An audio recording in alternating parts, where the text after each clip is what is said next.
Bismillahirrahmanirrahim. Assalamualaikum warahmatullahi ta'ala wabarakatuh.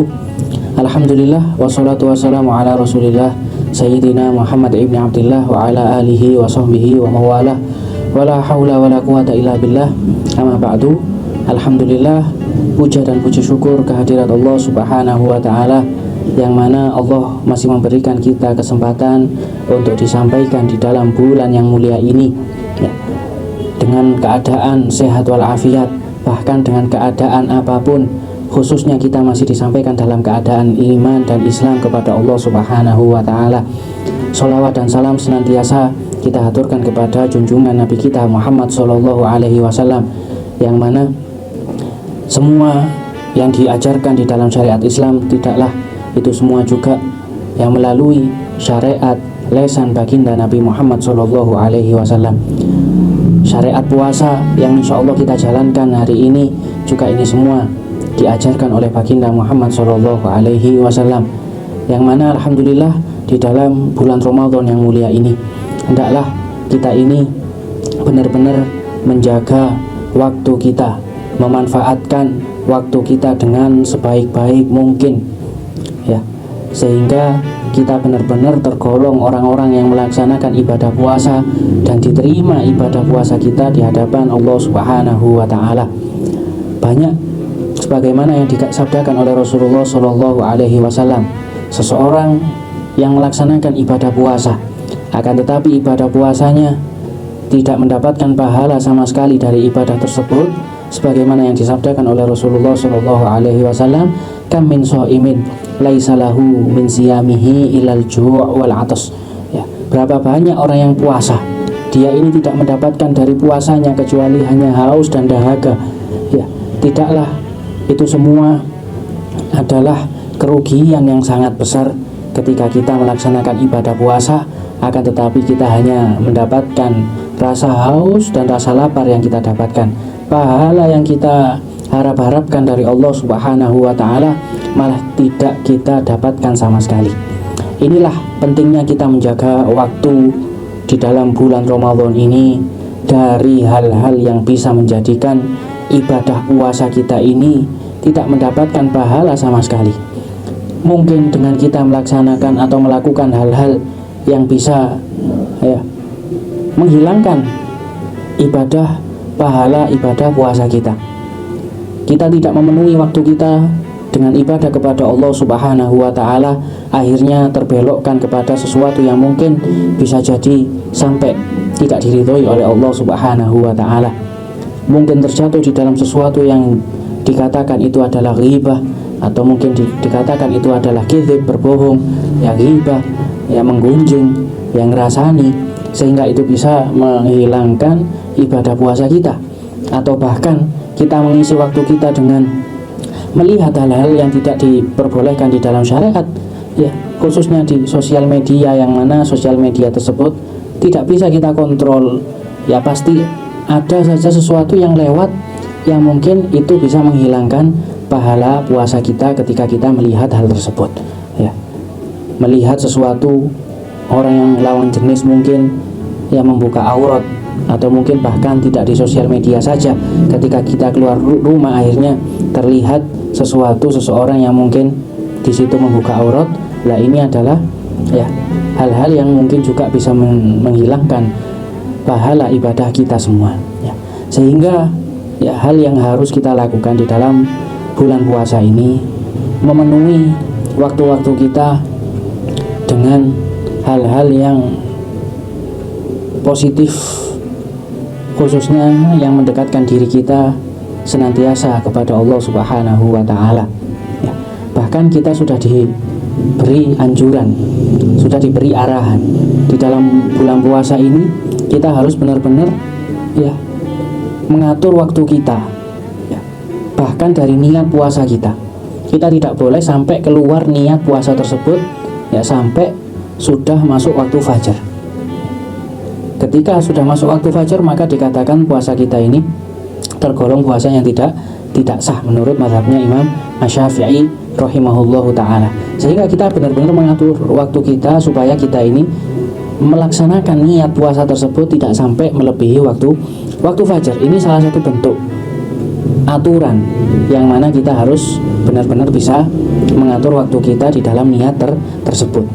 Kemudian setelah Isya, setelah berbuka, setelah maghrib, kemudian setelah Isya, yang mana itu adalah waktu yang enak-enaknya kita ini untuk rebahan, istirahat, ya berkumpul, ya nongkrong mungkin, ya akan tetapi kita dianjurkan untuk melaksanakan sholat tarawih.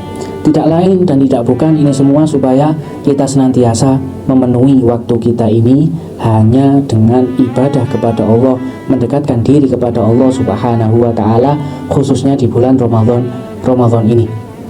Ya, bahkan Allah Subhanahu wa Ta'ala menyembunyikan di bulan Ramadan ini Lailatul Qadar.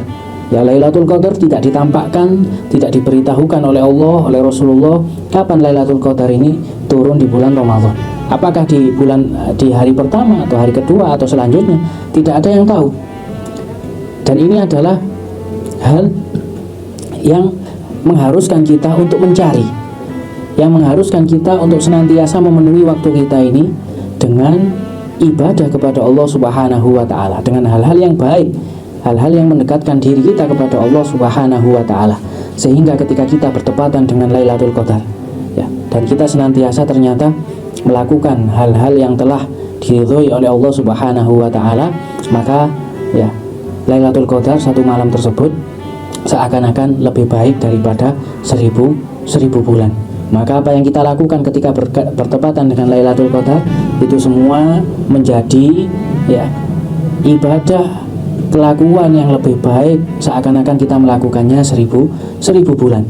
Ya, ini adalah ya anjuran dari syariat Islam kita, supaya kita benar-benar menjaga waktu kita di dalam bulan Ramadan ini untuk tidak sampai terjatuh di dalam maksiat, di dalam hal-hal yang mungkin ya tidak diridhoi oleh Allah Subhanahu wa Ta'ala, sehingga kita tergolong orang-orang yang benar-benar masuk di dalam sabdanya Rasulullah Shallallahu Alaihi Wasallam, man shoma ramadhana imanan wahtisaban ghufira lahu ma taqaddama min dzambihi.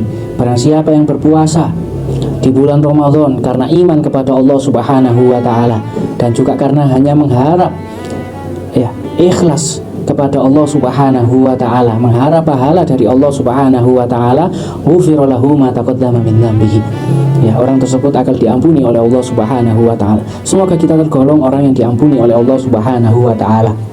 Ya, saking banyaknya keutamaan yang ada di dalam bulan Ramadan ini, yang mana man taqarraba ilayya bi khoslatin minal khair kana kaman adda faridatan fi ma siwa. Sampai-sampai orang yang melaksanakan ibadah sunnah yang baik, ya yang disunahkan, dianjurkan oleh Allah Subhanahu wa Ta'ala di dalam bulan Ramadan ini, seakan-akan dia melaksanakan ibadah yang wajib. Waman adda faridatan, ya waman taqarraba fihi bi faridatin ya kaman adda faridatan sab'ina faridatan fi ma siwa. Orang yang melaksanakan ibadah yang wajib dilipat gandakan, seakan-akan melaksanakan 70 ya ibadah yang wajib. Sangat banyak keutamaan yang bisa kita ambil di dalam bulan Ramadan ini. Maka hendaklah kita senantiasa menjaga waktu kita, memanage waktu kita, supaya kita benar-benar hanya mendekatkan diri kepada Allah Subhanahu wa Ta'ala untuk menggapai ridho Allah Subhanahu wa Ta'ala. Ya, sehingga saking banyaknya keutamaan yang diberikan oleh Allah di dalam bulan Ramadan ini, sampai-sampai suatu saat ya malaikat Jibril datang kepada Rasulullah Shallallahu Alaihi Wasallam dalam keadaan beliau Rasulullah mau berkhutbah, ya kemudian Rasulullah mengatakan amin amin amin sebanyak 3 kali, sehingga para sahabat heran kenapa Rasulullah mengatakan amin amin amin sebanyak 3 kali. Ya, ternyata Rasulullah Shallallahu Alaihi Wasallam didatangi oleh malaikat Jibril. Malaikat Jibril berkata kepada Rasulullah, man adraka Ramadan falam yughfar lahu ab'adahullah. Barang siapa yang telah mendapati bulan Ramadan kemudian dia belum diampuni oleh Allah Subhanahu wa Ta'ala dari dosa-dosanya, ab'adahullah, semoga orang tersebut dijauhkan dari Allah Subhanahu wa Ta'ala. Semoga Allah menjauhkan orang tersebut dari rahmatnya Allah Subhanahu wa Ta'ala. Kul amin. Kemudian malaikat Jibril mengatakan, katakan amin wahai Rasulullah. Kemudian Rasulullah mengatakan amin. Ini salah satu aminnya Rasulullah Shallallahu Alaihi Wasallam yang menjelaskan tentang ya begitu dahsyatnya ketika seseorang itu mendapati bulan Ramadan, akan tetapi dia tidak mendapatkan pengampunan dari Allah Subhanahu wa Ta'ala. Semoga kita senantiasa orang-orang yang mendapatkan pengampunan oleh Allah Subhanahu wa Ta'ala, khususnya di bulan Ramadan ini. Ibadah puasa kita atau ibadah-ibadah yang lain yang kita lakukan, dan khususnya ibadah yang kita lakukan di dalam bulan Ramadan ini, semoga senantiasa diterima oleh Allah Subhanahu wa Ta'ala, dicatat pahalanya di sisi Allah Subhanahu wa Ta'ala. Amin ya rabbal alamin. Mungkin ini yang sedikit bisa Al-Fakir sampaikan. Wallahul musta'an wa alaihi tuklan.